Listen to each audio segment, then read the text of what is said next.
ದೇವೇಗೌಡರ ಪ್ರೀತಿಯನ್ನ ಗಳಿಸಿ ಟಿಕೆಟ್ ಪಡೆದುಕೊಂಡು ಇವತ್ತು ಶಾಸಕಿಯಾಗಿ ಸಾಕಷ್ಟು ಜನ ಹೆಣ್ಣು ಮಕ್ಕಳಿಗೆ ಮಾದರಿಯಾಗಿದ್ದಾರೆ. ಸುತ್ತಮುತ್ತ ಹತ್ತೂರಿಗೆ ಭಾಗ್ಯ ದೇವತೆ. ದೇವದುರ್ಗ ವಿಧಾನಸಭಾ ಕ್ಷೇತ್ರದ ಜನಪ್ರಿಯ ಶಾಸಕಿ ಕರೆಮ್ಮ ಜಿ ನಾಯಕ್ ಅವರು ನೊಂದು ಬೆಂದು ಬಂದೋರಿಗೆ ನ್ಯಾಯ ದೇವತೆ. ದೇವೇಗೌಡರು ಗುರುತಿಸಿದ್ದಂತಂದ್ರೆ ಅವ್ರ ಕಣ್ಣಿಗೆ ನಾನು ಬಿದ್ದದ್ದು ಬಹಳ ಆಶ್ಚರ್ಯ, ಮತ್ತೆ ಅಷ್ಟೇ ಒಂದು ಅದ್ಭುತ. ಜನರ ಒಂದು ಅನುದಾನ ಜನರಿಗಾಗಿ ನಾವು ಮುಟ್ಟಿಸ್ಬೇಕು. ಇವತ್ತು ನನ್ನ ಊರಿಗೆ 17 ಕೋಟಿ ರೂಪಾಯಿ ಕೆಲಸ ಕೊಟ್ಟಿದ್ದಾರೆ. ಸಾಮಾನ್ಯರಲ್ಲಿ ಸಾಮಾನ್ಯರಾಗಿ ಕೂಡ ಪ್ರತಿಯೊಬ್ಬರಿಗೆ ಸಿಗ್ತಾರೆ.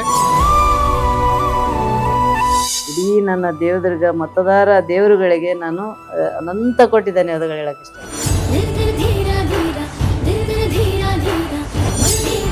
ದೇವದುರ್ಗ ಶಾಸಕಿ ಕರೆಮ್ಮ ನಾಯಕ್ ಜೊತೆ ಸ್ಪೆಷಲ್ ಶೋ ಜನನಾಯಕಿ ವೀಕ್ಷಿಸಿ ಭಾನುವಾರ ಸಂಜೆ 6:30ಕ್ಕೆ.